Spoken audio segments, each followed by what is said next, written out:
You're listening to CFRN, a community of believers who trade for a living.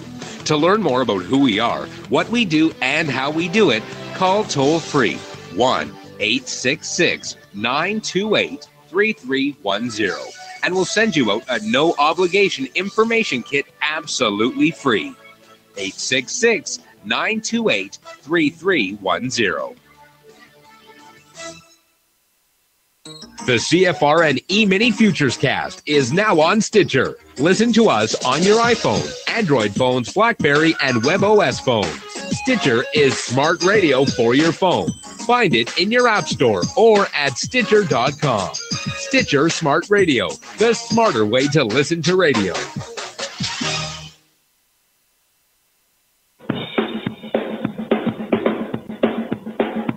Are you ready, Steve?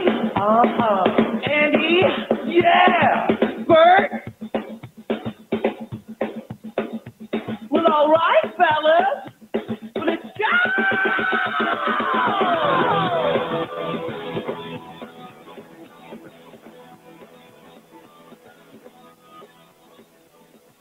You're listening to CFRN, the Christian Financial Radio Network.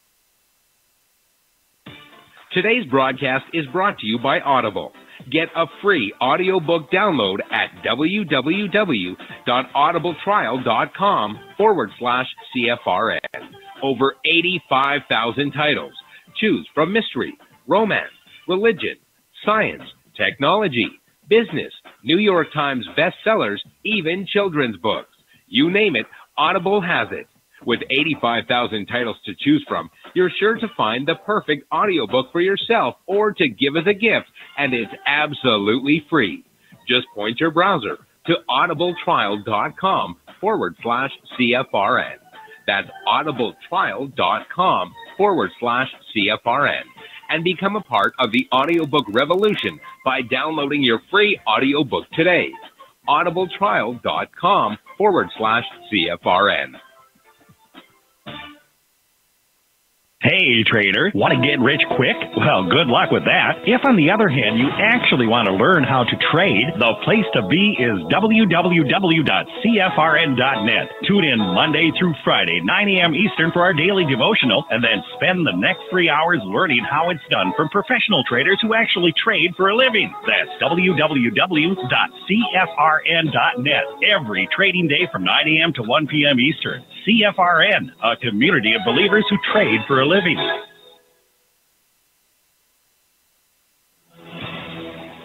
Good afternoon, traders, and welcome back to the CFRN Emini Futures Cast. This is the daily broadcast of Indeterminate Length, where we discuss all things Emini, along with some really big ideas on the finer points of trading gold, bonds, crude, sugar, the euro, and even T-bills. Joining us today from our studios in Boston, Mr. Michael Bork.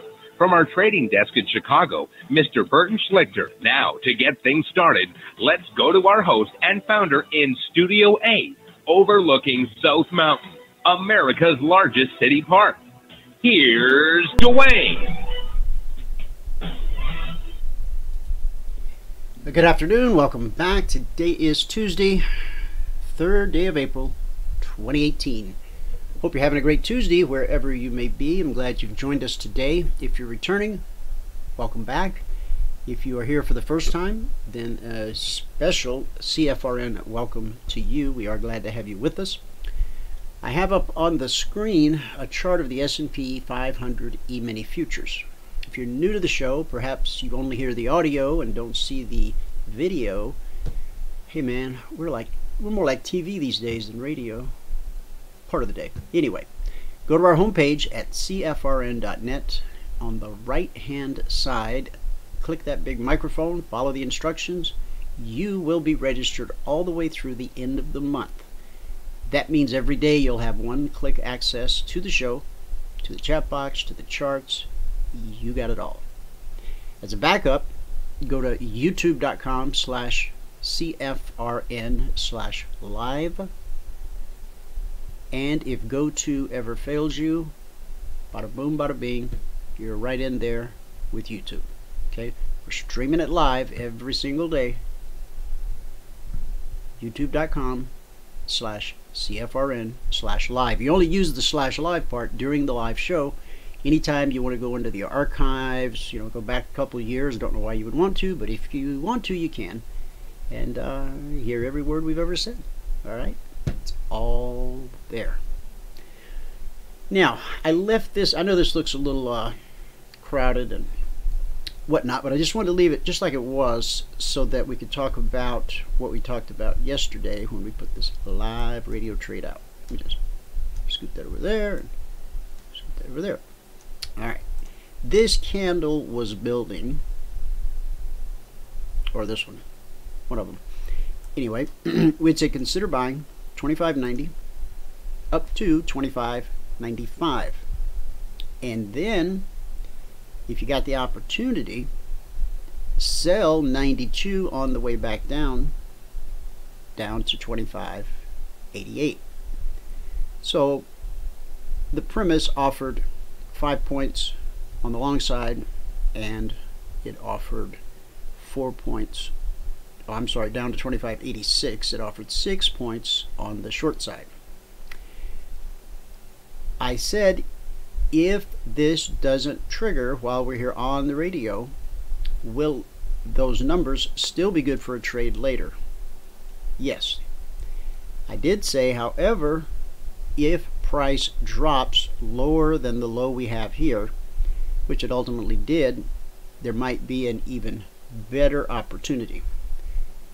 But when that happened, of course, we weren't on the radio and we couldn't guide and direct you through that better opportunity.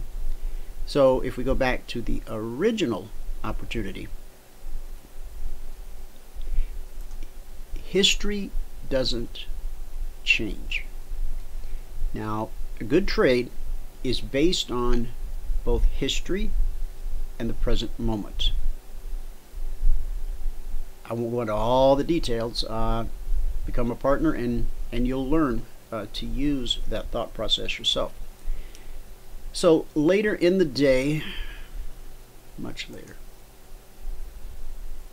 let's get over here and see if we can draw a straight line. Semi-straight. Kind of straight.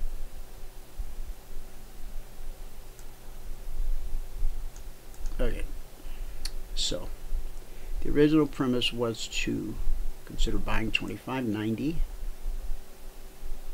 which is right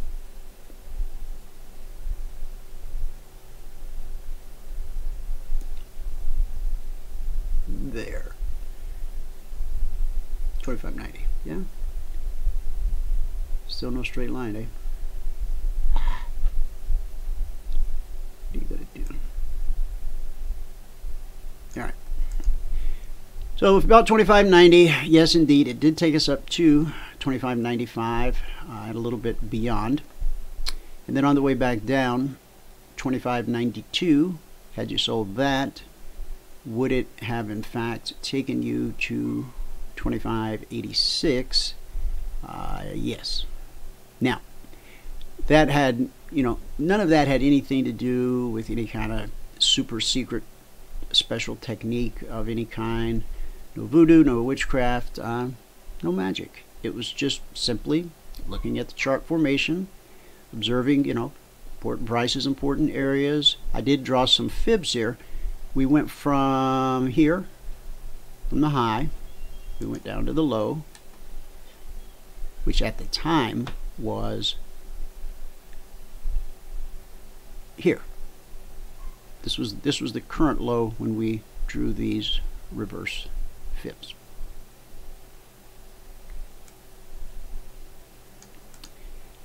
And we had gotten a 24% retracement. I had drawn this circle because these were zones from I'm guessing last week, and you see that green in there? It was also the 38% fib retracement. So what we were kind of thinking is it would come down, then we'd go back to the 38, and then put in this next leg. Now, the market's going to do what the market's going to do.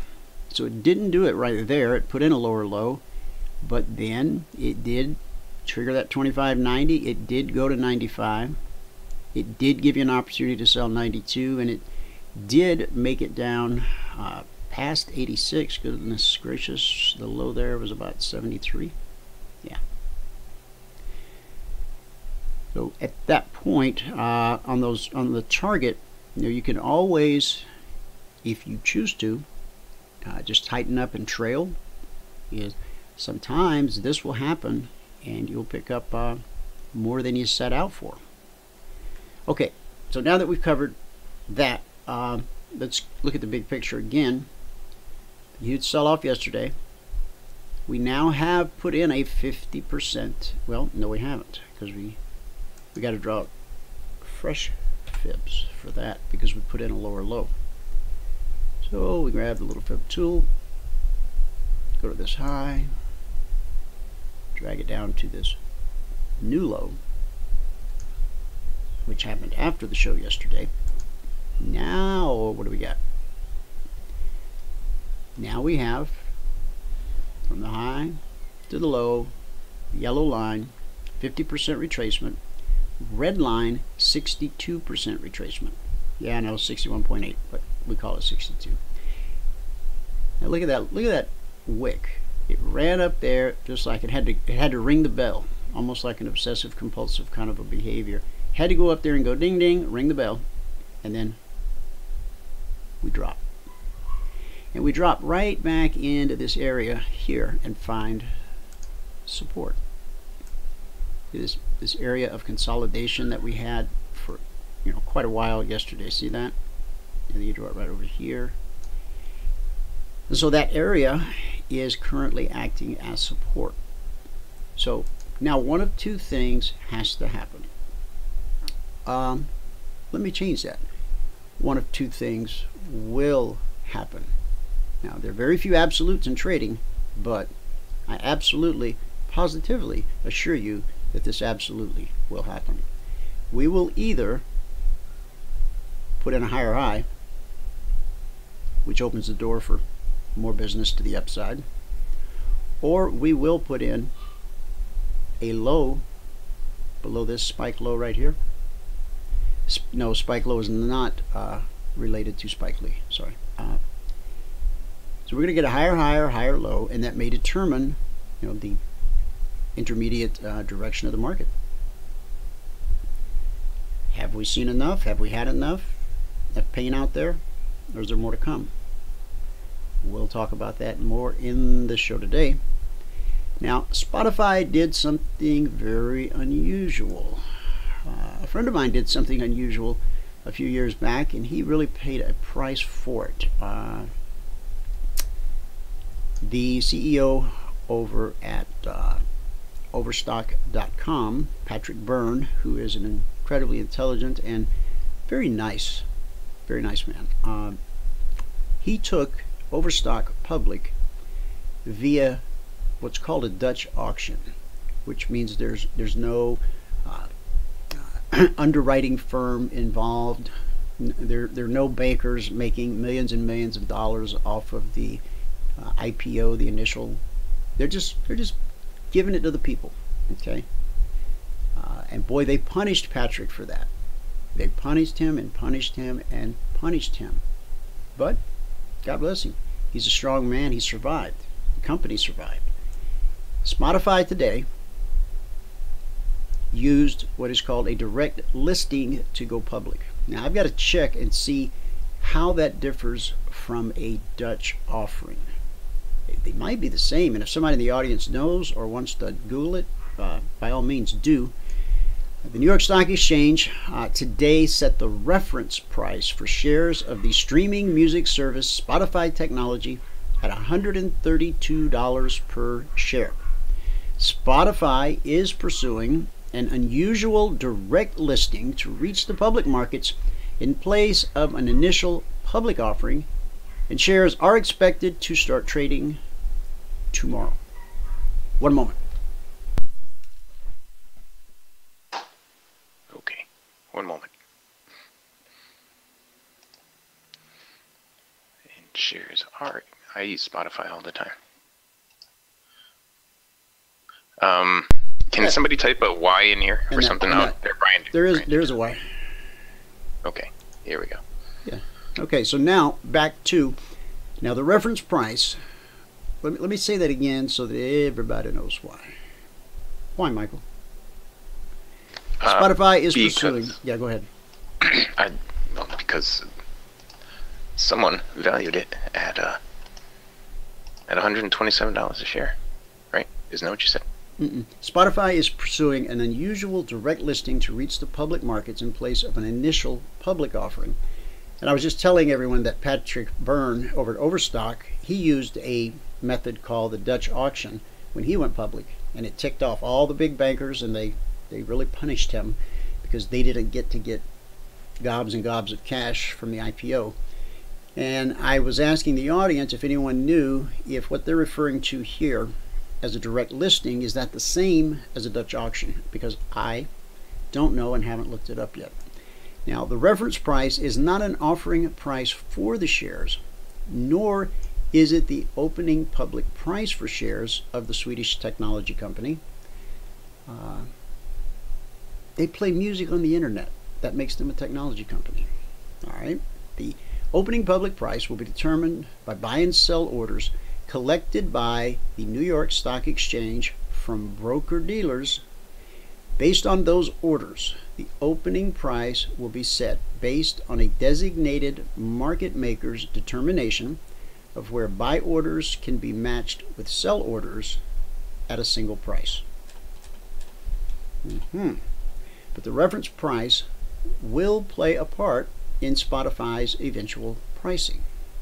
Though Spotify has not hired traditional underwriters, and trust me, they're not happy about this, because this is a move that will save the company Spotify and their shareholders to be millions and millions of dollars in fees. It has hired Citadel Securities as a market maker to set the opening price on the New York Stock Exchange with a little bit of help from Morgan Stanley. While their roles will be limited, the reference price will be used while building the order book. Early on Tuesday, Citadel and Morgan Stanley will analyze investors' buy and sell orders and then set an opening price for the stock. So it's going to go off at over $100 per share. This should be interesting because I don't know that. Now, I haven't looked at the numbers, but I'm not sure how Spotify is monetizing what they do. And I don't know, maybe they are, maybe they aren't. We'll find out. Maybe take a closer look during the show. Now, around the globe, here's what's going on in the cash markets, not the futures, but the cash markets. The Dow here at home currently up 111 points, almost 0.5%. NASDAQ up 11 points. S&P 500 up 8 points, and the Russell 2000 up almost 14. So it's a solid green in the U.S. For now. In the commodity basket, crude oil up 31 cents, trading 63.52. Let's make that 63.32 last, which is almost 0.5%. Gold, wow, down $10.80. Almost 1%, and that traded at 13.3610 last. Now the tail of the tape in the Asian markets, a little different color. Nikkei closed down 96 points, 0.5%. Shanghai closed down 26 points, almost 1%. The Hang Seng, on the other hand, closed positive, up 86 points, which isn't a lot for the Hang Seng. We see a lot of days the Hang Seng is up 500, down 500. In European markets, which were mostly closed yesterday, and so a lot of folks really didn't have a chance to react to the huge sell-off yesterday until today. So I'm surprised. I'm not surprised that the European numbers are red. I'm just surprised they aren't redder. Okay, is that a word? Redder. The FTSE was down at the close, just 26 points. The DAX down 94. That is 0.75%, but all things considered, not bad. And the CAC down just 15 points. And there you have it. Mixed in Asia, red in Europe, and the green grass of home here in the USA. How about that? So, do you use Spotify, Michael? I do. Yes, I do. All the time. Okay, now I used to have a subscription, and I had a subscription to Spotify and the new Apple Music that came out. And one day I realized that I really don't use either one of them very much, and so I canceled them both. I guess I still have a free version of Spotify, which is that like Pandora? Yeah, it has commercials. Okay, but can you like ask to hear a certain song and actually hear that certain song? Oh yeah, yeah. You can pick out whatever song you want. Because it's different than Pandora in that. With Pandora, you get like a genre. Right. And with Spotify, I mean, I have a playlist. You know, I have Jada's playlist. Jada's playlist has 160 songs on it. Wow. And so you just with the remote control for the flat panel, I clicked OK, and it went through a process very much like when you're downloading an update for your software or your Windows, and then it installed it, and it told me the things that it was going to make better in my life, like I'm going to have a better picture and different things, and then in the flat panel rebooted itself and came back with a little smiley face that said everything's okay, and then it returned me to the very chart that you're looking at right now of the S&P 500 Emini Futures. And I just thought it was all very clever how that worked together seamlessly. Yes, clever.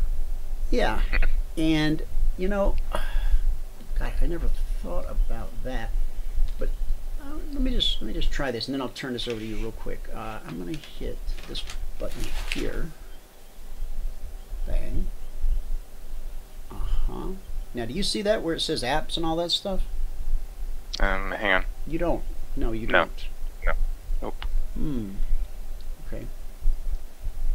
And then right there, you got your YouTube, and you're not going to see that. Okay. Nope. So, back out, Dwayne. I never use the other flat screen for the purpose of television, but this one makes it so convenient and easy to switch back and forth. Plus, you can bring up the YouTube app on the big flat screen, and you can watch Adele sing "Hello" and make tea over and over and over, or you can watch that Kanan Smith fella go to that nitty-gritty outside of town fishing in the dark party that he goes to. You know, that guy's really talented. I'm surprised we haven't heard more from him. Yeah, I'm starting to I was worrying myself the other day that perhaps that song, "Wanna Love You Like That," which is like the song I want to listen to over and over, that maybe, just maybe, he was a one-hit wonder. Because I listened to some of his other songs and they're pretty good, but they weren't that song, you know. Now, let me ask you this. Have you ever had a particular song in your life that you wanted to just kind of listen to over and over, and if you tried to listen to a different song, it just it just did nothing? It just left you feeling kind of numb? I mean, it was the one song or nothing. Have you ever had that? I'm sure I have at some point in my life. Well, I'm just saying that because I stumbled across an article. There's a psychological explanation as to why that happens, and I may bore the audience with it later. I don't know, but I won't do it right now. So I thought I was the only person that happened to. Turns out I'm not as special as I thought I was. So anyway, with that said, how you doing? I'm okay. I'm okay. So awesome. I have the HVAC guy here right now, so I gotta do this quick, and I got that meeting at 1:15 also. Well, beat feet, brother. I'll hit mute. I'll be here when you're done. Okay, great. Thanks. All right. Let's see.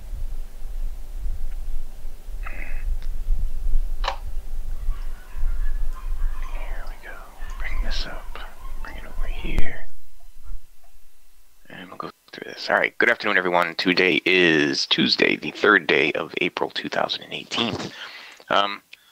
Today, let's see. If you have not taken a free trial with us, go to the homepage here at cfrn.net. Up here at the very top, it says sign up for the CFRN Live Training Room, 100% free trial. Use your indicators, learn our strategy. Click here. When you click there, you'll be brought to this page. On this page, all they ask for is your email, your first name, how you found us. Hit the submit button. Once you do that, you'll be sent a confirmation link. You must click on the confirmation link, okay? If you don't click the confirmation link, you will not get a free trial. It's as simple as that. And we're missing a tab.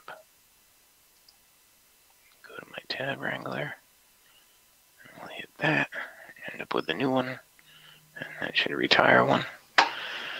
All right. If you're going to read the spreadsheet, you can read all the CFTC risk disclosures down at the bottom. Okay, today, as I said, is the 3rd day of April 2018. We made 23 ticks on crude and 2 ticks on gold, putting us at plus 250 on the morning. Today, it took 17 minutes and 1 trade to get to the goal for the day. At that point, we were up $100 a contract, and we took a total of 6 trade opportunities. So on the month now, we're at 267.50. That's over 2 days, averaging 133 per day. On the year, we're at 9,621. That's over 60 days, averaging 160 per day. Okay. Now, I'll get in here and go through what we did. Now, gold started off, it had great pre-market activity in here. You see all that in the pre-market. Then it got sideways, and we had 2 trade opportunities here. We had one there that we missed, another one right there that we missed. And then we got in on the long right here. We got a couple of ticks out of that. It moved up nicely. Then we got into the break, and it got really choppy in here. Really nothing there during the break because of that chop. Okay. Now the euro was kind of messy too, but the pre-market, the euro was really nice. Okay. And then we had one opportunity right here that we missed. Then it switched directions, and it started getting choppy, and it didn't have anything until way over here. Bounce off the BBC on the short side right there. Okay. Right in here, we didn't have a lower swing in place, so we didn't get any trade opportunity there. And that was it. Okay. Crude oil. Crude is where we made the money. Our first trade of the day right here is where we got the gold. We got 10 ticks on that one. We missed the follow-up right after it, and we missed the direction change right there, but we did get a piece of this right here. We got 11 ticks on that, putting us at 21. Missed that follow-up, and then we got a break even there. Missed that. We got 2 on that, putting us at plus 23, and we had a break even there. We missed this one right here, and then we got into the break. Okay, right in here, we were getting into the break. This down close right here would have been a shorting opportunity to capture that, and this one right here would have been another to capture that. All right, and that's pretty much it on the crude for the day.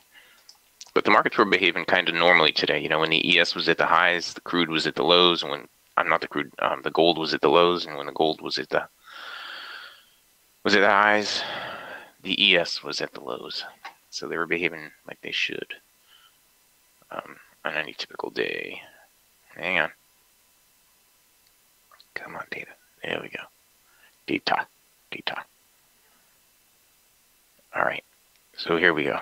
On the ES, it was bouncing quite a bit today. There was a shorting opportunity right there that we missed. It didn't put in a lower swing, changed directions. Then we didn't get any opportunity on the long side. We had a shorting opportunity right here that we missed that would have been a break even right there. Yeah, we didn't do anything with the ES today, it looks like. Every time it pulled back, it dragged the cycle up a little bit too steep. Okay, there was a long right here and another long right here. And long there, short there. And this is a weekly trading zone that it got up into here. See, on the way up, there would have been a long right there. Another long right there. One more long right there. Wow. I did not see all this movement on the ES today. It had a short there. And a direction change, and you couldn't do anything with that because the black step line crossed below the BBC. Right in here, there was a short.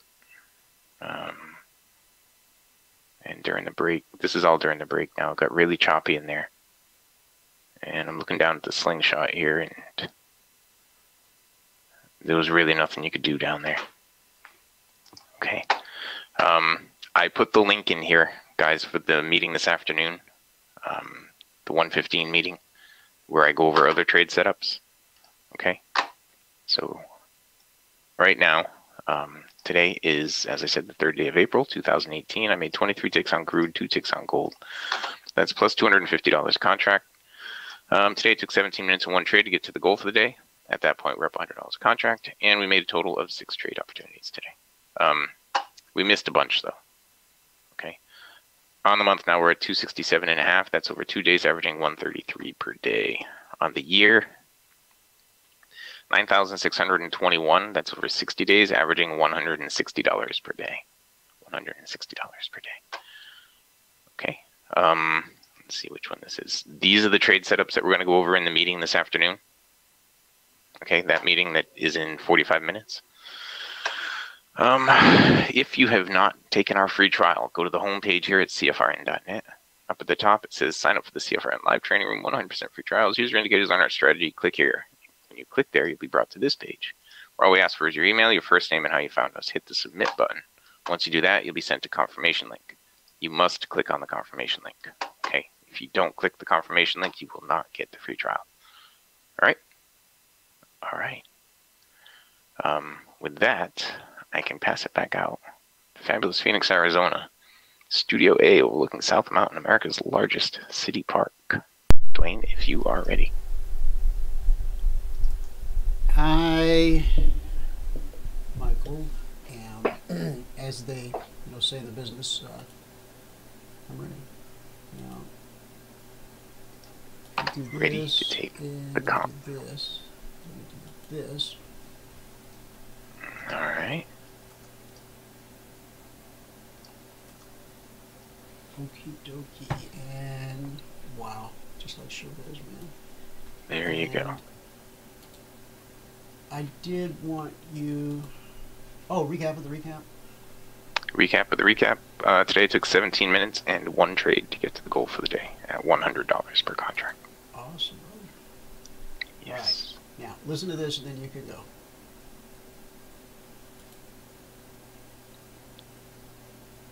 Boy, would you open John's mic? Yes, I will do that. Here's Johnny. Oh, that's so weak. Oh, that's not even the right one. I Googled on the fly looking for the real Hello? Johnny. Hey, John, welcome to the show. I'll get it right tomorrow. You're real loud today for some reason. I picked the wrong file. I'm loud? Yeah. It must be the volume on your headset because I haven't adjusted any of the knobs or sliders on my end.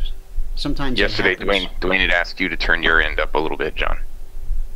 I might have to change headphones with it because I don't have a volume control on this, and my volume control's not working for some reason. Okay, well, you sound excellent. I mean, I can back away from the mic a little bit if I'm too loud for you. Yeah, if you could, that'd be great. Yeah. Okay. Because I don't actually have you have the ears on top of the ears because it's that loud. Anyway, we actually feel pretty good about what we did after talking yesterday afternoon, because I was, I had a bit of an accident yesterday. I kind of fell over and screwed up my leg, and it was extremely painful. I had to lie down for a while. Are you okay? Yeah, sort of, I'm getting, it's just painful, that's all. Anyway, I got back up just as the market was bottoming, and it was coming into towards 3 o'clock, 3 p.m. Eastern, something like that. So we went for it, and it turned out to be a pretty good rally. And I said to the folks, watch at 3:40 p.m. there's a possible retest bottom. Buy that bottom if it starts to, reverse. And we caught that rally right into the close. Actually went long some stocks yesterday, which was pretty brave. And and they were up dramatically this morning. So, and I actually said overnight, we traded in and out a couple of times overnight, but basically I said there could be a dramatically higher opening tomorrow morning today, and that came in. It had a bit of a follow-through buy to the upside, which we sold right at the top, and then it came screaming down to 6,400 or so on the NASDAQ initially, which I figured we might hold because it'd be like testing the 6,400. We did. We went screaming back up to 6,470. I had to lie down again because I was in so much pain. So I, people who could have got out at that price if they, adopted our normal behavior rules. And then it just came down to 6,377. We went long at 6,380 or 82, and just sold it actually 6,400. But I said to get back in right around here. So it's improving, but it's a little bit risky. If we have a late rally this afternoon, that would be the best of all worlds, because I think we're going to rally tomorrow and Thursday, big time. But we could get back everything we lost yesterday and then some.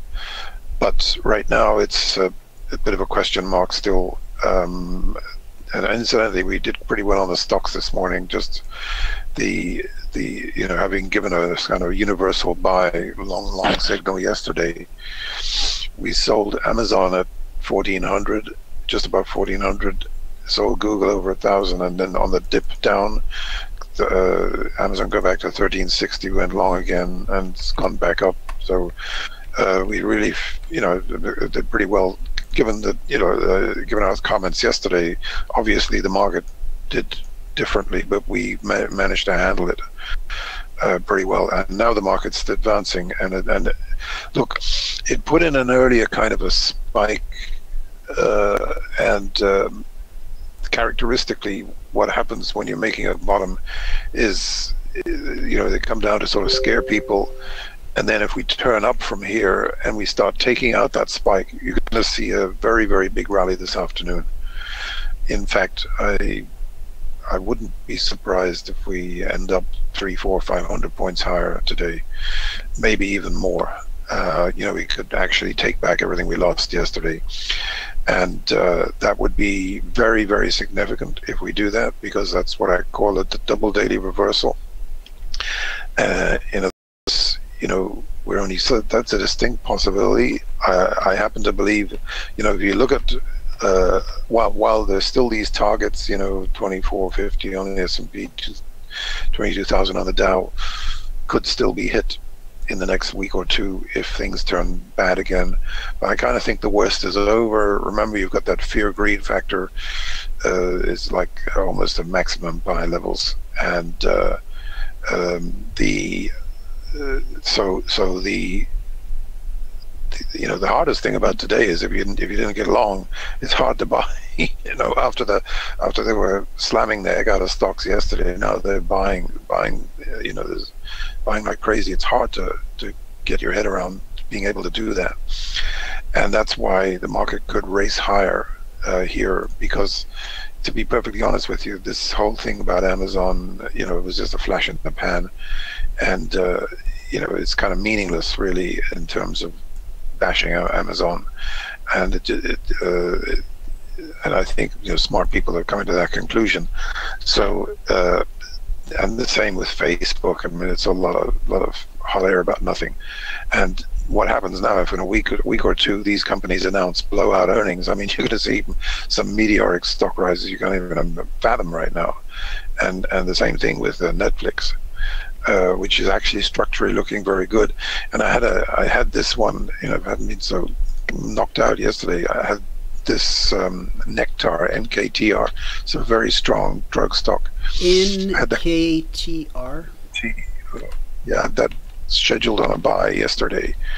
and as being a particularly strong stock, and just check it out. I mean, you know, this stock's like it's about to go to a new high, and it's had a meteoric run. I got this tip from a guy back in October, November, and turned out to be pretty good. It's definitely one of the top performing stocks of the year right now, and it's there's, you know, there's probably a lot more up. It's having a rough day today, though, right? No, well, maybe. I can't actually. It's not giving me the.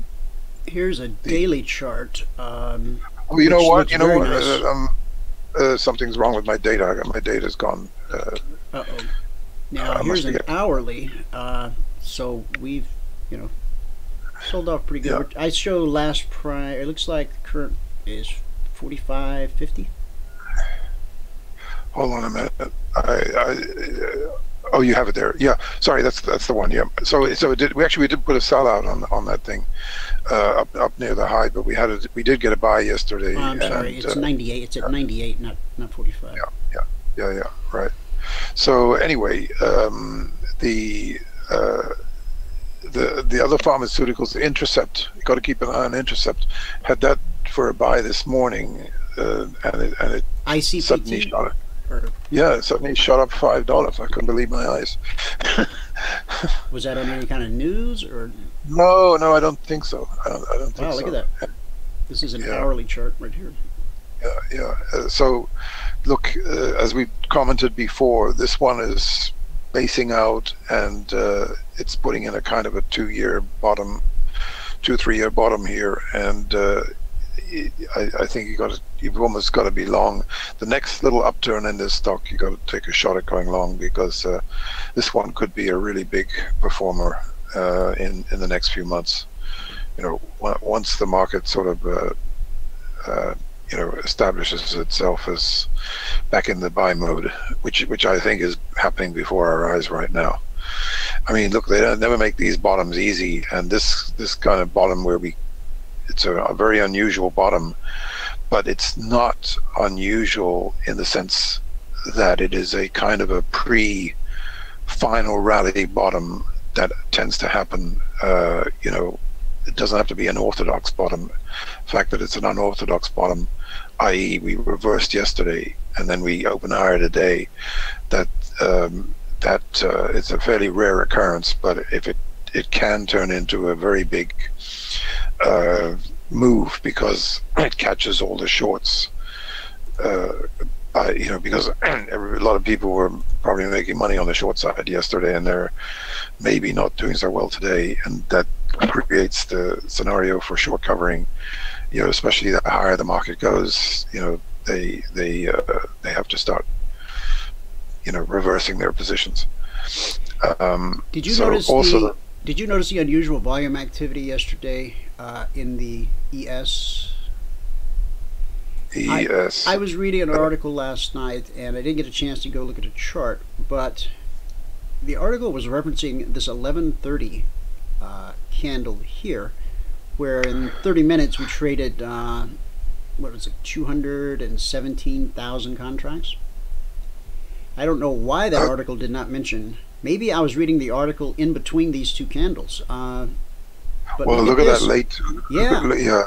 My goodness, 300 and what does it say? 36,000. Yeah. In 30 minutes, guys, heading into the close. Well, there you go. That's a volume reversal. Oh my goodness! And actually, I didn't even notice that. But that you know, if you saw that, you'd have to be, you know, fairly bullish on the market. But as you can see that little spike there over on the right hand side. You know, if we start heading, you know, if we start going vertically, we take out that zone of yours to the upside and break through it, and that's start an taking old zone from last week. Right. In fact, I'll just go ahead and let everybody know what's in this area right here around 96, 97. We got a zone at 2603/04, and so that's what held. That's, you know, right here, 2603. I'll just go ahead and, I know it's only Tuesday, but what the heck, 2604. 2603. So that's what we're dealing with, guys, as far as trying to move higher. And and what do we got below us? Just go ahead. On that, go ahead.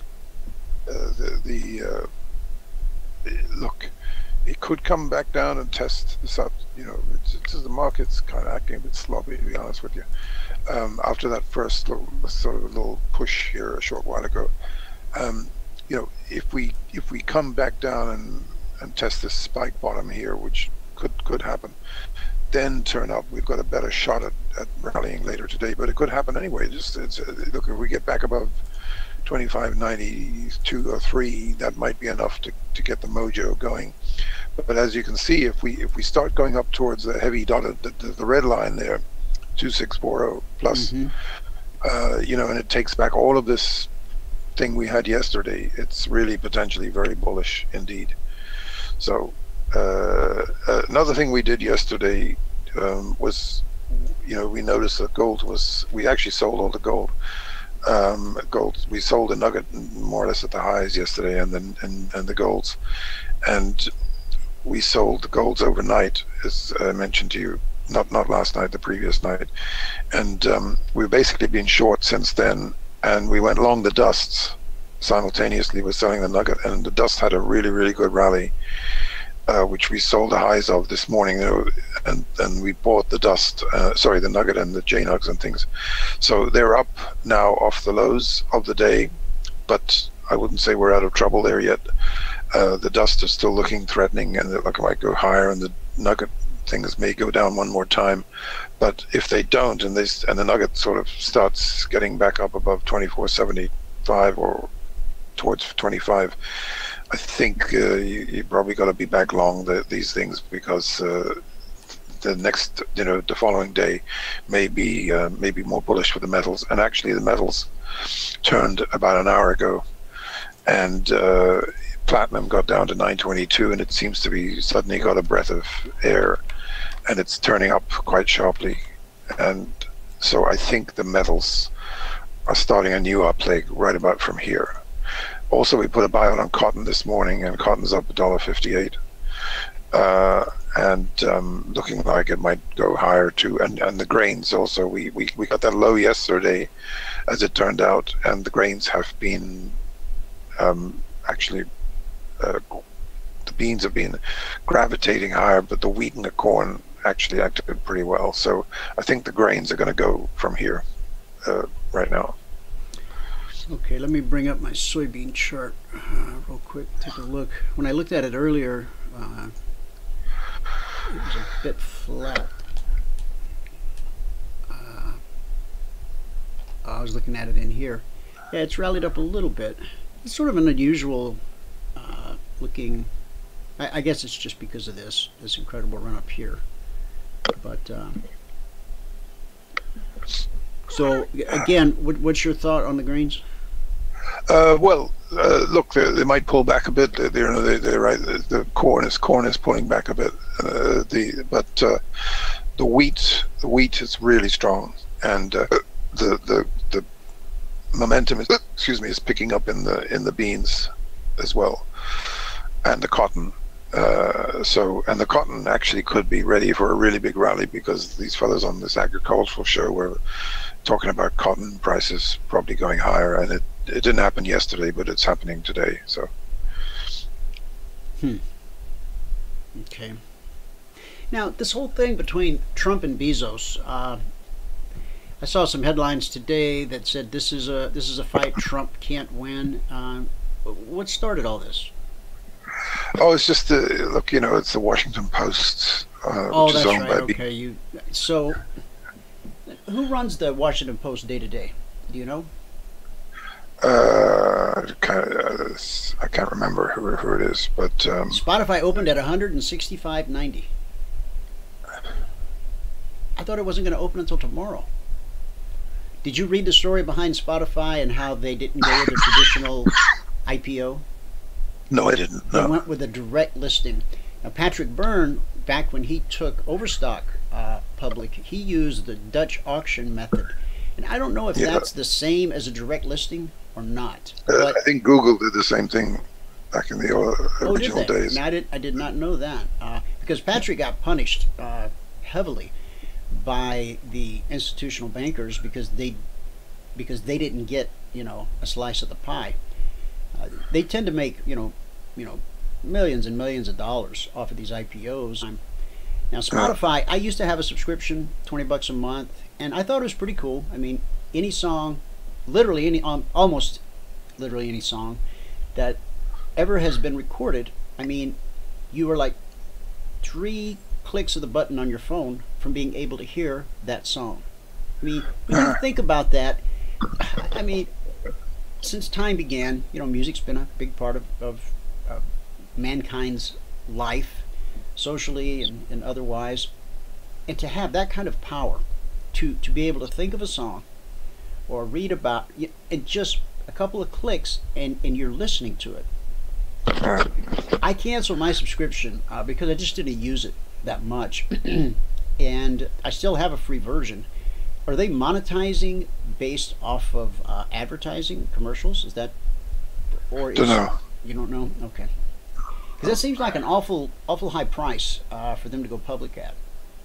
Maybe they don't have a lot of outstanding shares or authorized shares. Yeah. I don't know. Yeah. It's unusual, that's for sure. You know what, Grain, we might be going down to test that lower price range. Now, let me ask you this. These comments, and I have not read the actual comments that Trump or tweets that he said about the post office.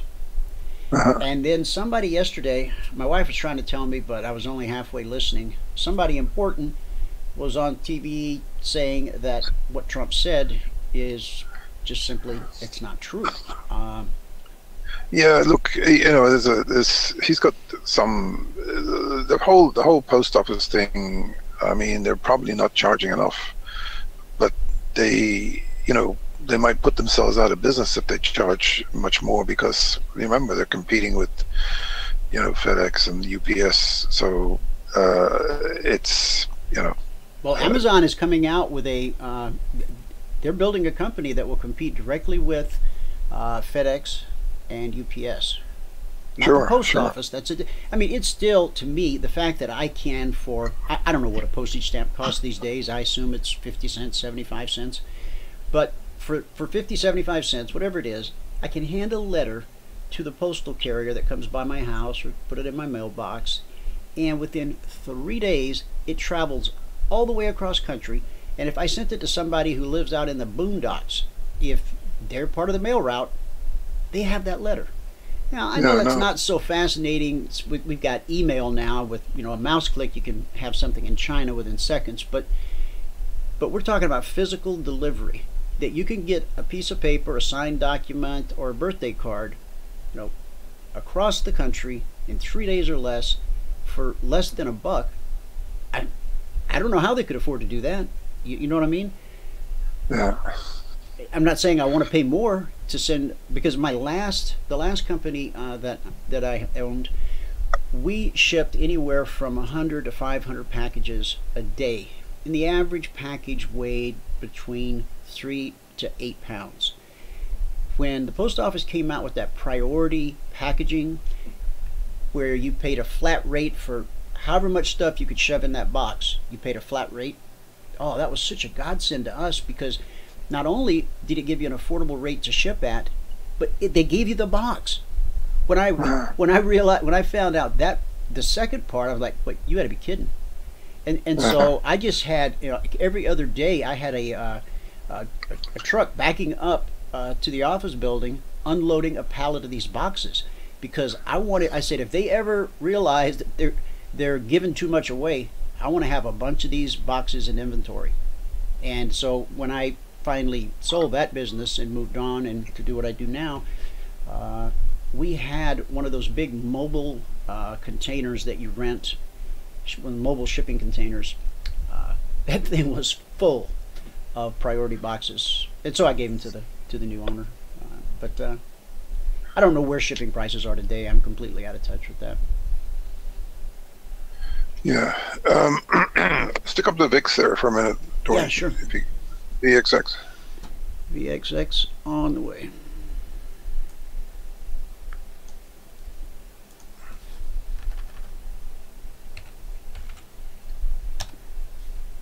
Okay. That's on an hourly. You want on daily or? Okay, you see that last top we put in? Right here? Equaling the lows this morning. If this thing breaks down from here, it could sell off very, very dramatically, and that would be equivalent of the strong rally that I'm talking about developing, which might be happening right now. Again, maybe they tried to break it down, they couldn't break it down a while ago. This is on a daily right now. Yeah, right. Just go back to the one you had, because that was a good chart. The hourly. Okay, here we go. Yeah. See what I mean? See that we break down off that consolidation. It could run down very fast. Could go down to 48, 40, 47. Yeah, well, it should find some support right in this area here. Yeah, but still, that represents a huge rally in the market if that goes down like that. Yeah. And there was a gap higher open today, right? No, it was a lower open. It was. Okay. Yeah. I wonder why it looks like that on this chart. Oh no, sorry, you're right. It was a higher open. My apologies. Yeah, so there's an unfilled gap there, and there's an unfilled gap here. Yeah. What's your thought on gaps? You know, a lot of people it's carved in stone. There are rules about trading gaps. You know, gaps get filled, don't get filled. Now, Mike Reed has a very trade stalker, who I'm going to get him back on the show this week. He has a very well-defined set of rules, days, how much the gap is, and he's been at this 30+ years, so he really knows what he's doing. Do you have any? I mean, with stocks, gaps go unfilled quite a lot, don't they? Yeah, for sure. Yeah. Whereas with futures, we almost always see them get filled. Yeah. All right. So the VXX,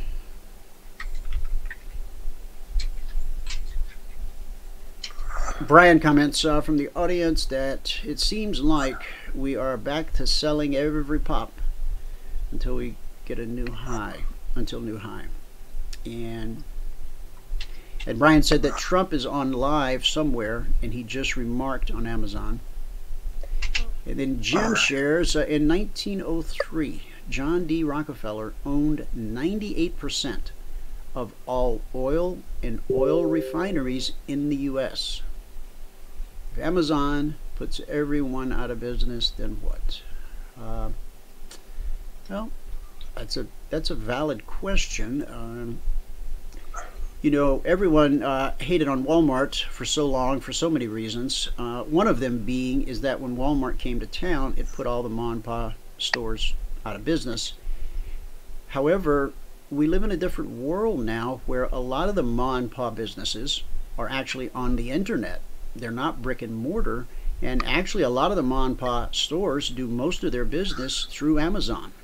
So this is certainly an unusual situation, not something we've seen before, because the barrier to entry for, if you want to open a store selling, I don't know, hats on the internet, you can open an Amazon, you can sell your products on Amazon, and Amazon already has a ton of traffic. All you have to really concern yourself with is, and not only do you sell on Amazon, they store the merchandise for you. You don't have to go out and run a warehouse. They ship the merchandise for you, and if there's any customer service or return, they facilitate that for you. I mean, it's a pretty good way for mom and pop to go into business these days. Certainly more so. Spotify trading 160.84, up $28.82, up 21%. Huh. Interesting. Okay. So back to Jim's comment about Rockefeller. Now, I wasn't aware of that in 1903, John D. Rockefeller owned 98% of all oil and oil refineries in the U.S. I guess that was before the, what's the law? It says you can't own all the TV stations and radio stations. Monopoly, yeah. Monopoly. All right, John. Anything else you want to cover? No, listen, thanks for the invite, and All right, we look forward to all right, tomorrow. I Much hope you feel obliged. better. Yeah. Thanks a lot. Bye-bye. All right. Bye-bye. And I'll mute your mic. There you go. There's your mic. All right. Boy, I sure hope he feels better. And you can tell when he doesn't have a lot to talk about, he's not feeling very well. So keep him in your prayers.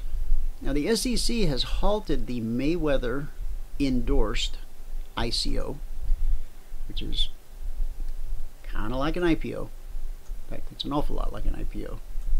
But it has to do with cryptocurrency. Not only have they halted the ICO, they've charged the founders with fraud. Okay, what's this all about? U.S. Securities and Exchange Commission has halted an initial coin offering and charged its founders with orchestrating a fraudulent initial coin offering, according to regulators.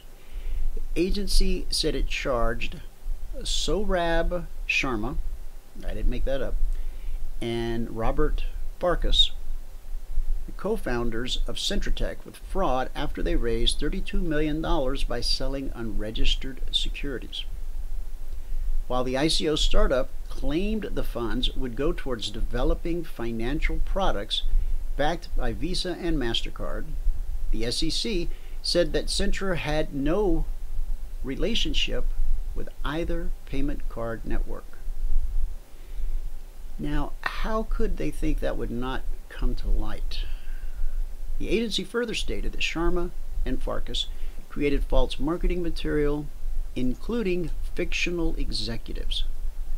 Oh boy, that's not good. Notably, the SEC also alleges that the founders paid celebrities to promote the ICO. Now that's kind of a gray area. I mean, the other two things, saying that you are affiliated and associated with the Visa and MasterCard, well, not true.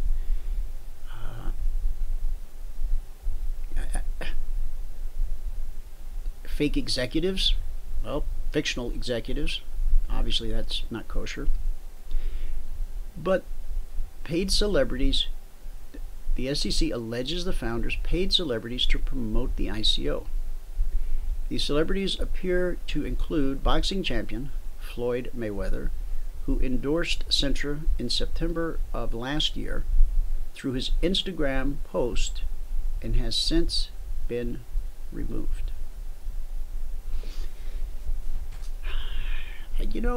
I mean, I'm not doubting that that's a law if they say it's a law. I just don't really get.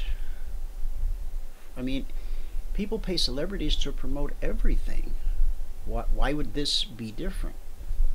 In a press release, the SEC Division of Enforcement co-director said, as we allege, the defendants relied heavily on celebrity endorsements and social media to market their scheme. Endorsements and, glossy marketing materials. Be careful, guys, no glossy stuff. Endorsements and glossy marketing materials are no substitute for the SEC's registration and disclosure requirements, as well as diligence by investors. Centra and its co-founders, guys, hey, get the gloss off that stuff right now. Okay. No, I'm kidding. Centra and its co-founders were also the targets of a class action lawsuit filed in December, which claimed that the startup's CTR token was essentially an unregistered security. The SEC said both Sharma and Farkas were arrested and charged by law enforcement officers. Now, is Floyd going to get in any trouble? Doesn't say.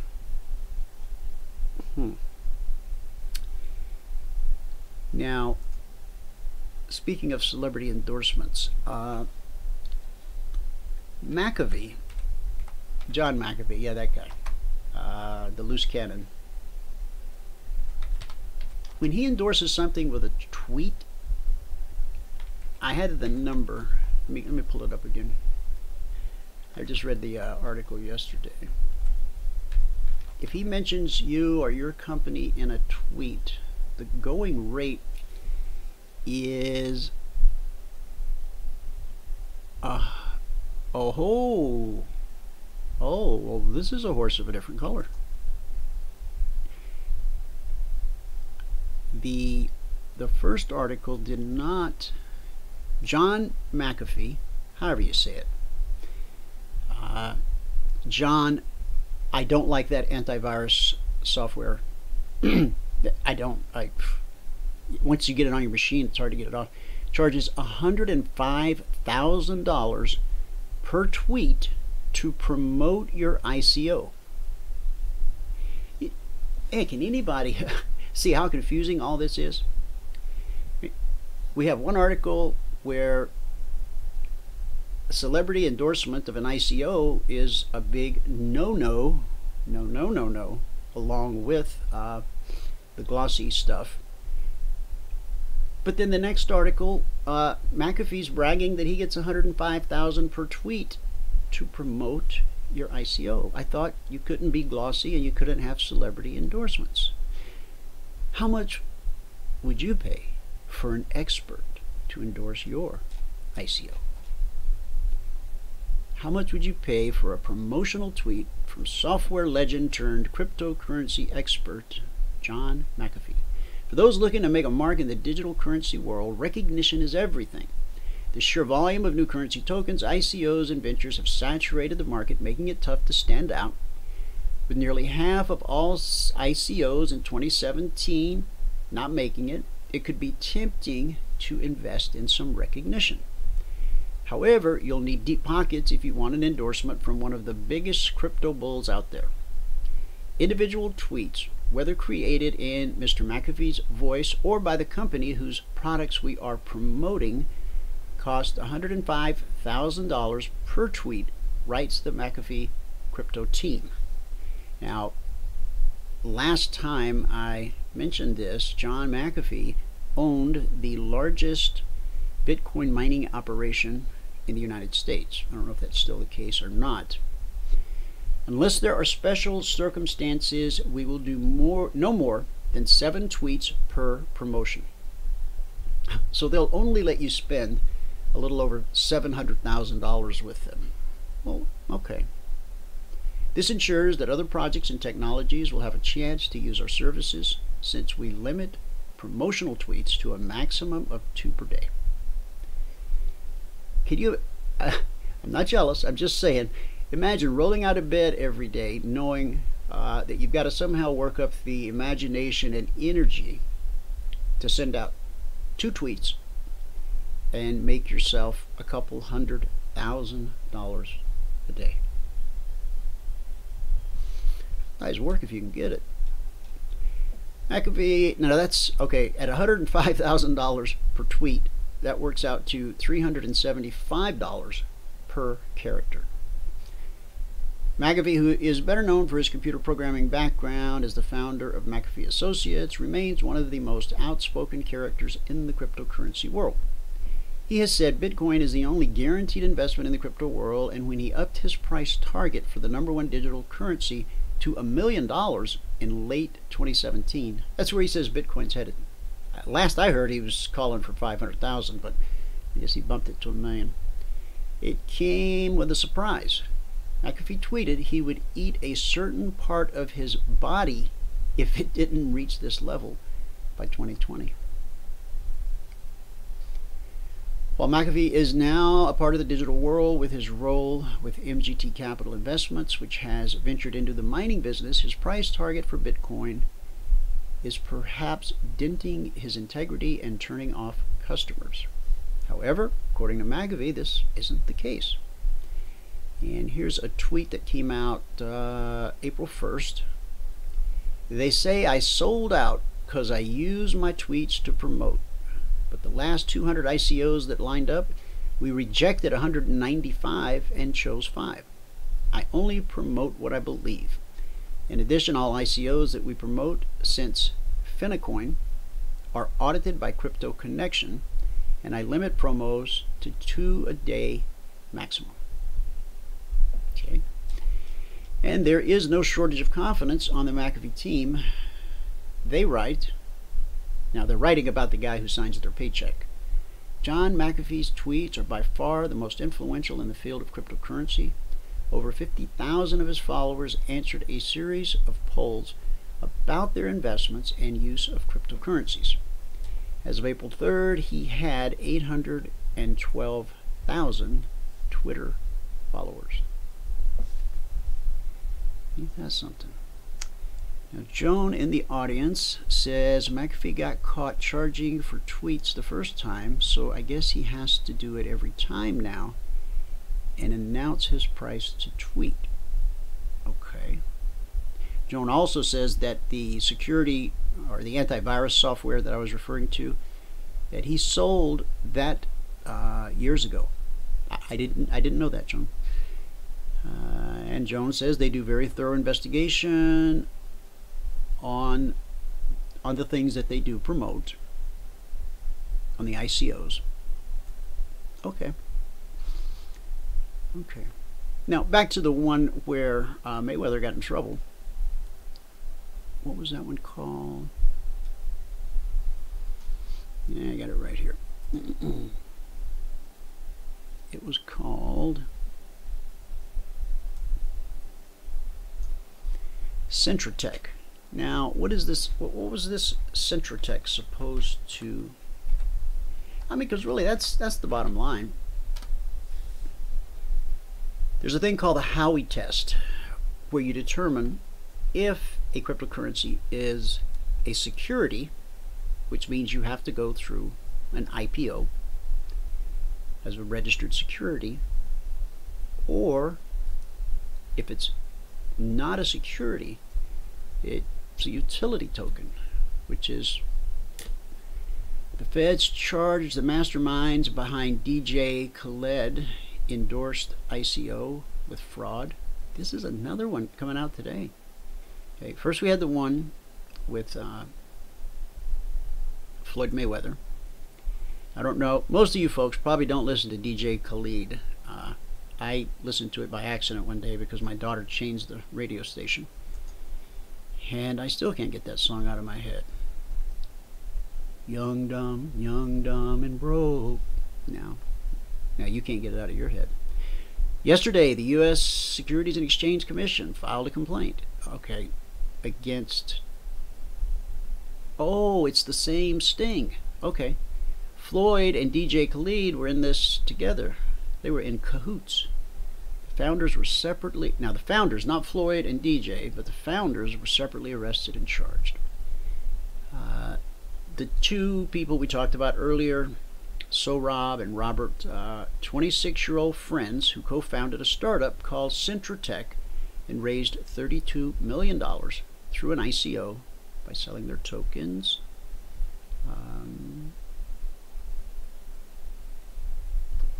See, the SEC alleges that many ICOs are selling unlicensed securities. In February, SEC head Jay Clayton told a congressional committee that every ICO he's seen is a security and no ICOs had registered with the regulator at that time. Well, I got news for you, sir. Now, I realize that you're the boss, but that's not true. Okay, we went to great lengths in the very beginning, in the infancy of the idea for the CT Global token. We were simply going to be a storehouse of value, like Bitcoin. Bitcoin has no other utility other than it just is.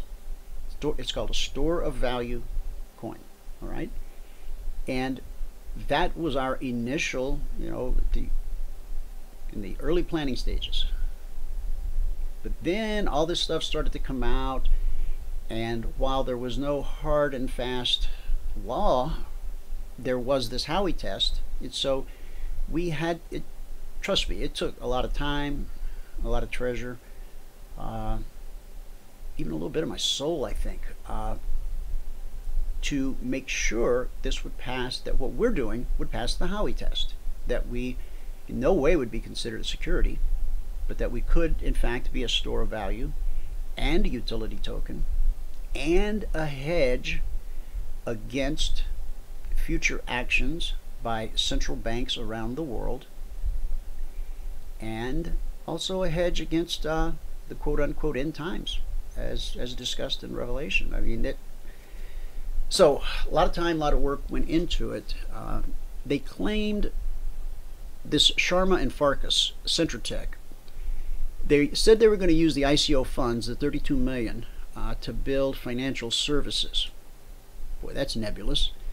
They claimed, for example, to offer a debit card backed by Visa and MasterCard that would allow users to instantly convert hard-to-spend cryptocurrencies into US dollars or legal tender. In reality, the SEC alleges Centra had no relationship whatsoever with Visa or MasterCard. Okay. This didn't stop Sharma and Farkas from hyping the product with celebrity endorsements from the likes of Floyd Mayweather and DJ Khaled. Now, here's where I'm surprised. I'm surprised that Floyd's handler and Khaled's handler, whoever that is, did not kind of look into this a little more. Now, we're all pioneers at this. These are the early days. 100 years from now, if Jesus tarries, people will be reading the history books about all the things that happened, and it is different this time. I know that statement has been made before, but this time it really is different. Last September, Mayweather, who is well known for promoting ICOs on social media, posted a photo to his Facebook featuring him looking at his boxing belts and telling his followers to buy CTR tokens. Get yours before they sell out, Mayweather wrote in a since deleted post to his 13 million followers. I got mine, and as usual, I'm going to win big with this one. As detailed in a New York Times article last October, no one involved in Centratech had any prior experience in cryptocurrencies or technology before starting Centra. They had owned a luxury car rental service. Well, I mean, there's nothing wrong with starting a new business. Moreover, at least, one of the executives listed on Centra's website, Michael Edwards, turned out to not even be a real person. Okay, well, we learned that in Sunday school. You don't lie. Edwards, they lied about MasterCard and Visa. They lied about this Michael Edwards. Edwards' photo on the site was in fact a Canadian physiology professor who had no links to the company. According to the Times, the company blamed the phony executive on hasty freelancers. The use of celebrity endorsements and made-up executives is highlighted by the SEC complaint, which seeks permanent injunctions, the return of allegedly ill-gotten gains, plus interest and penalties, as well as bars against Sharma and Farkas serving as public company officers or directors, and from participating in any offering of digital or other securities. At the same time, the U.S. Attorney's Office for the Southern District of New York, which, by the way, that reminds me, Billions is back. This would be season 3. And I think we're 3 episodes in. I've only seen the first episode of the 3rd season. So, for those that enjoy that show, it's a little rough. I mean, the language, it's about a hedge fund, and it's about the SEC, and it's great television, but there are some parts that even make me turn my head as a man of a certain age. I don't want to see that garbage, but it's part and parcel, I guess. Despite ongoing attempts by governments to rein in the largely unregulated world of cryptocurrencies, frauds still abound, and a celebrity endorsement is no guarantee that a product is legit. In fact, since a digital token promoted by Steven Seagal got a cease and desist from New Jersey state regulators just last month, it's starting to seem like the opposite. Well, now, let me be honest. I had considered doing a commercial with a celebrity lookalike because I could afford the real celebrity. And of course, at the bottom, it would disclose that this is a celebrity lookalike. But anyway, it was more fun and jest and to get attention than anything else. But I think I'll rethink that, because while there's no law that says you can't have a celebrity endorse your product, your service, your token, apparently the SEC frowns on it. And until there's some clear laws and regulations, you got to be bold to step into this space. But those who are bold and don't break the law, who work very, very hard and stay up late and get up early and do everything they can to do everything properly, I believe will be rewarded. Okay? And I'm talking about us. I mean, you guys know all the milestones and the headaches, and you don't know everything, but someday I'll write the book. The headaches and the heartbreaks and the, what? You're kidding. We got to do that part over again for the 9th time? Okay. Even though there was no law saying that we couldn't do whatever it is we were doing, but because it almost looked like it could become a gray area, and we wanted to do everything possible, no matter what the expense, to stay on the right side of the line that isn't there. It's like you get pulled over by a cop for a sobriety check. All right, son, I want you to walk the line. But officer, there is no line. And the officer smiles and chuckles and goes, yeah, I know. Now walk it. Huh? We're out here trying to do business in a world that has apparently, regulations, but nobody's been told about it. Nobody's bothered to write them down. Okay. Life goes on. Fuad says, but Dwayne, are you not already a star? Move Fuad to the head of the class. Oh, that's very kind of you. Thanks. Yeah. Well, so there you go. Today's only Tuesday, and I do hope that we will be. I have every indication that, except the final email. It's like they say, don't spend the money till the check clears the bank or something like that. I have every indication, except the final email, that we will be free trading on the open market this week. Of course, the pre-sale tokens that came with a trading restriction, you can't just rush out and sell those. And I'm gonna, I know I've mentioned it before, but one of the main reasons, well, there's a lot of reasons, okay? And I'm not going into them all right now, but I'd be happy to talk to anybody about it. Last thing in the world I wanted was, when we hit the open market, was for people who bought and got bonuses during the pre-sale to just, try to make a fast buck. Because it doesn't matter what your personal situation is, your transmission just went out and you really needed the cash. When a lot of people do that, what does the world see? Oh, pump and dump. And good Lord, throw on top of that, Christians. Them Christians, they're pumping and dumping. Oh my God. Who could live with that? Okay, so we've spent money that other people didn't, and done things that other people didn't, and that we didn't have to, but we wanted to because we felt it was the right thing to do, because we wanted to protect you, we wanted to protect the token, we wanted to protect the future. We just wanted to do everything the right way to whatever degree possible.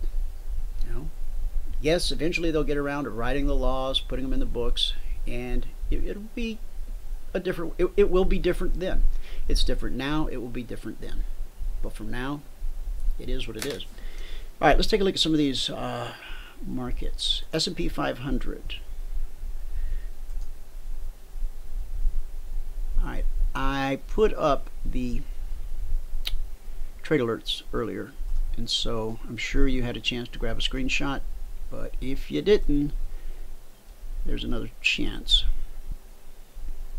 Now, to those who are partners but are not part of the concierge, along with a note that I just wanted you to experience getting the email the night before and then watching, through the night on Globex and into the next day, how the trades typically tend to unfold, so that you could look at it with greater understanding, and then we could follow up with mentoring sessions or phone calls, so that it was completely clarified for you. Because Michael and I have been discussing, we may later this week send an email out to partners who are not upgraded, who are not, don't have grandfather status. We might offer, and it's not going to be the same offers last time. Okay, it'll cost a few more shekels this time, but we're going to make the offer. So to those who got the alerts Sunday night, and maybe you don't even really understand them, you know, what do I do with them? How do I use them? How do I trade them? Get a hold of me. 949-423-6464, 949-42 Emini, or support@cfrn.net. Okay, because if you look at what you got in your email Sunday night and then what took place yesterday, you gotta be scratching your head on that one. The S&P 30, it probably hit 4,000 per contract. Now that's a little unusual, but nonetheless, it is what happened. All right. Last night, we said to consider buying 25.93.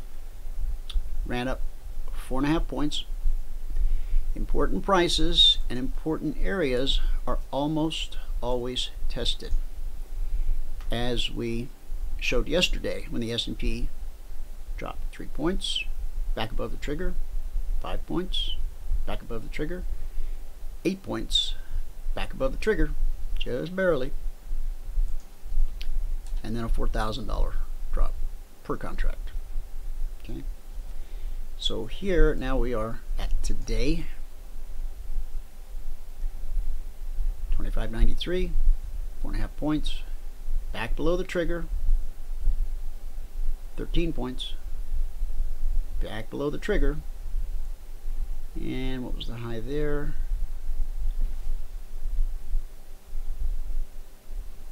$25.99. Yeah, that's what we'll call it. I think it's a little more. $25.99.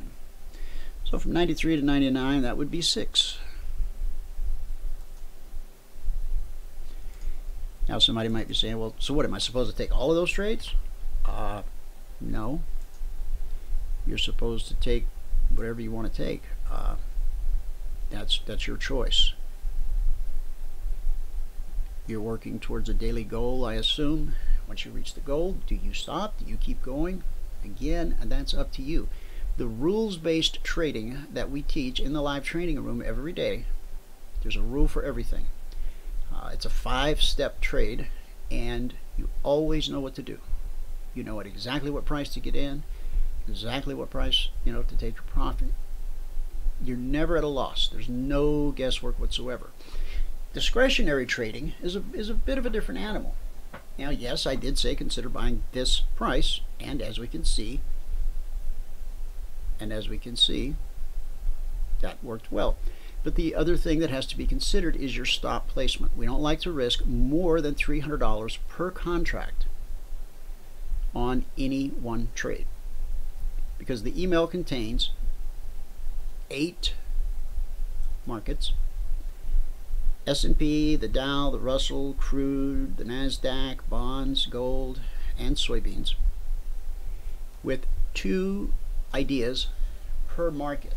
So when you get the email, there's 16 opportunities staring at you.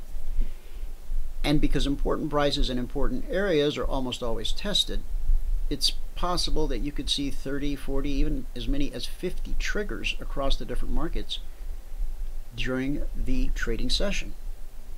And the alerts are tradable the moment they hit your inbox at night. Now, they may not be ready to trigger, but I'm just saying they arrive good to go. There's nothing you got to wait on except for the trigger. Okay. Also, we never get out at the swing high or the swing low. Because we trail a stop, you'll always leave a little something on the table. Okay. It's like if you were trailing your stop here. Okay, you're not going to get 13 points, because as it starts to reverse, it's going to come out and take you out wherever you've got your stop set. Now, am I saying you can't get out at a predefined spot? Oh no, you can, because it's your discretionary trading. Okay, the numbers are key, and the concepts I put behind it are key, but you will take that basic package I put together and you'll expand with it in the direction that best suits you, your personality, your account size, a lot of factors. And that's things that you and I will work on together, you know, in the one-on-one mentoring sessions. So we get a 6-point move up here, and it looks like we want to go back below the trigger again. Important prices, important areas, almost always tested. Okay.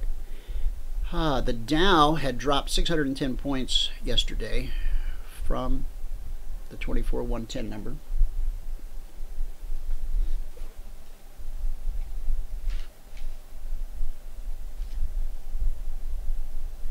Hang on for me just 1 second, guys.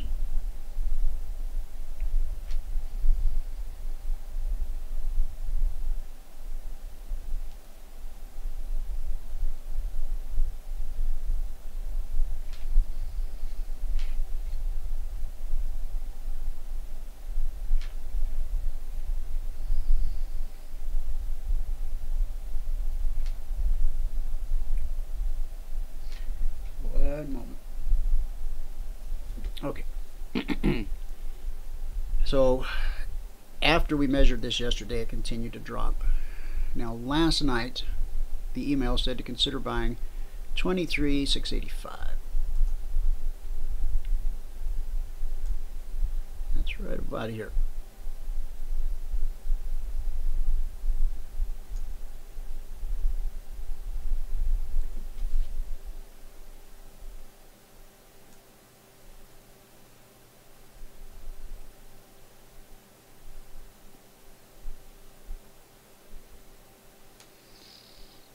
All right.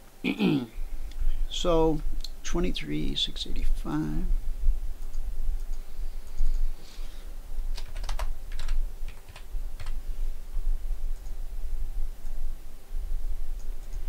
We get an initial move up that runs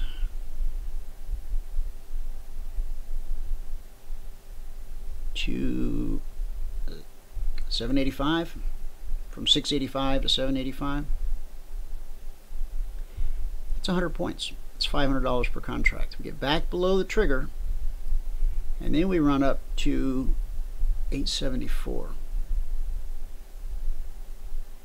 That's almost 200 points.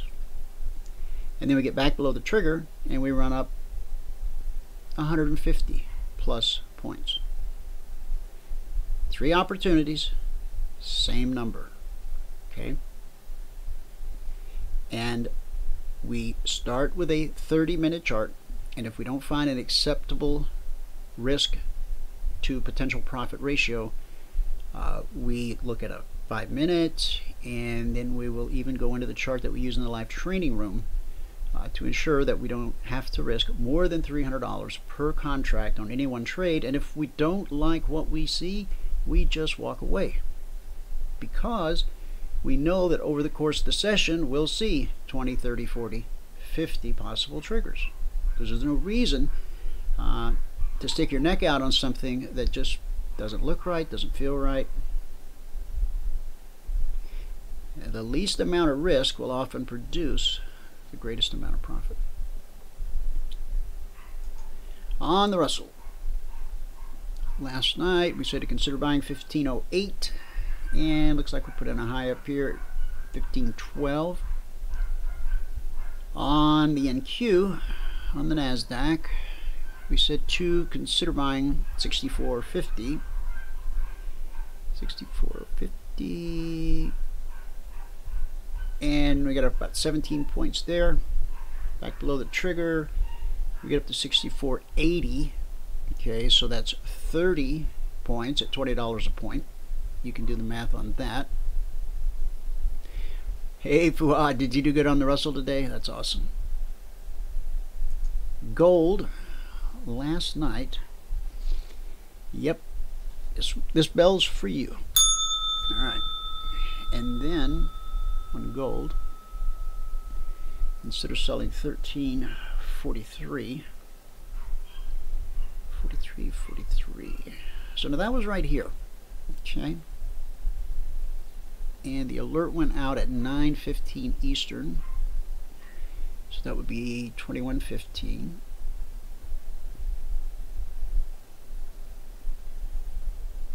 So this is the 2100 candle right here. And we sent it out halfway through there. And it said to consider selling 1343, which is right here. Okay. So 1341.20. There's almost 2 points there. Definitely a couple points there. And then the third trigger. So we had one. Actually, we had 1, 2, 3, 4 triggers. Okay. And the final one from 1343 dropped all the way down to, we'll call it 33. That's $1,000 per contract. 10 points, $100 per point. Bonds, we said to consider selling 146.11. It's right there. And we've dropped to 145.24. There's 32 ticks to a point at 31.25 per tick. Let's see what happened with crude.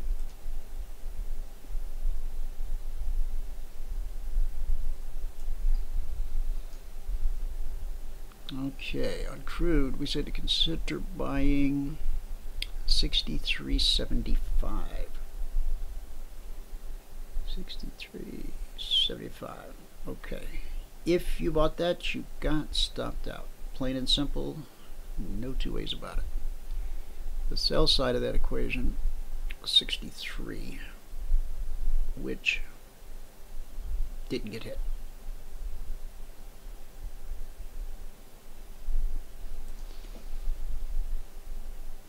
And that covers them. Good word for the day.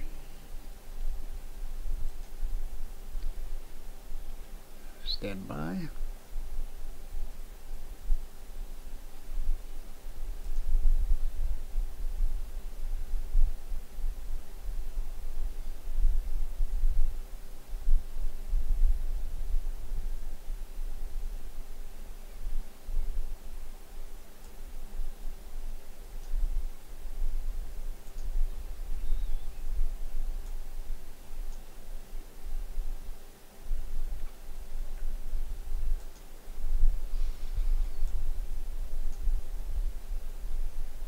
So that I-9 chip we talked about yesterday, as I'm waiting for my notes to come up here very laboriously.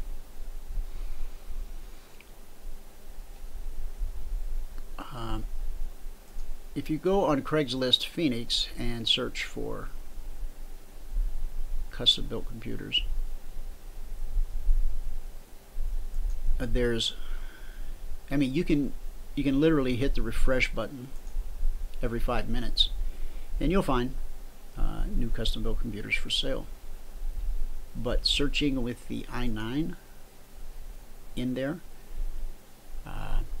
not so simple. I had two pop up, and that was it.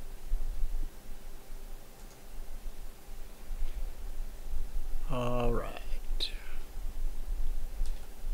Theory or truth? Theory or truth? This is, I was going to talk about this on Friday if we had been here, but we were not. So I'll talk about it today. 1 Thessalonians 4:14, cornerstone of the Christian faith, we believe that Jesus died and rose again.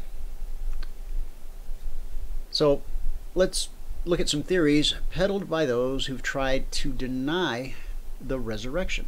I mean, that is what sets us apart from every other religion.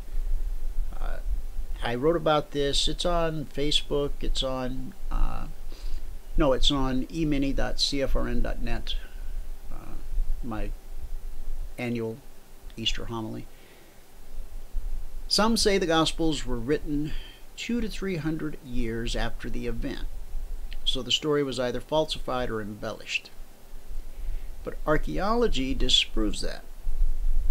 Now we know that the Gospels go back to the authors whose names they bear, and that the testimony of the resurrection goes back to the same decade in which it took place, not centuries later. So there was no time for legend to develop. Some say that the disciples experienced visions or hallucinations because Christ promised to rise from the dead and they fully expected him to. But in the history of hallucinations, there is no incident where 500 people from different backgrounds ever saw the same vision at the same time. I did already share this with you. That's okay. It's good. It's good to do it again. And what I didn't do, I don't think, is we didn't do part 2. And what about the 2 disciples on the road to Emmaus who walked and talked with Christ after his resurrection? They then ate supper with him in Luke 24:13. Were they hallucinating too? When Peter preached on the day of Pentecost about this so-called great hallucination, he was standing only 10 minutes away from the tomb. Acts 2:24. Thousands of people believed, others heard it and didn't believe. Did no one think of walking down the street to check it out? Certainly those conspiring Sadducees would have taken every opportunity to show that this was simply a hallucination. The resurrection is what distinguishes Christianity from every other belief system in history. In it is the hope, not just of our souls lasting beyond death, but of our bodies returning to life, having overcome the last enemy, hell, death, and the grave, just like Jesus did. And that's our good word for the day. All right, guys, that'll do it for this Tuesday, 3rd day of April, 2018. Thanks so much for tuning in. Whoever you are, wherever you are, may God continue to richly bless you with his mercy and with his grace. And I'll see you at the bell.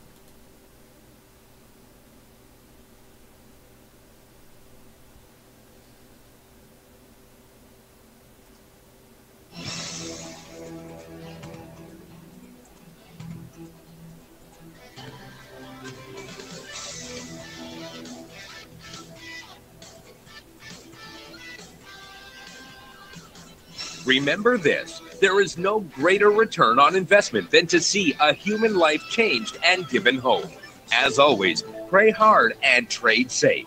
Any financial information discussed on this show is simply the opinion of our host, Dwayne Reeves, his co-hosts, and guests. To learn more about trading Emini Futures or to take a 1-week free trial in our live trading room, call 1-866-928-3310.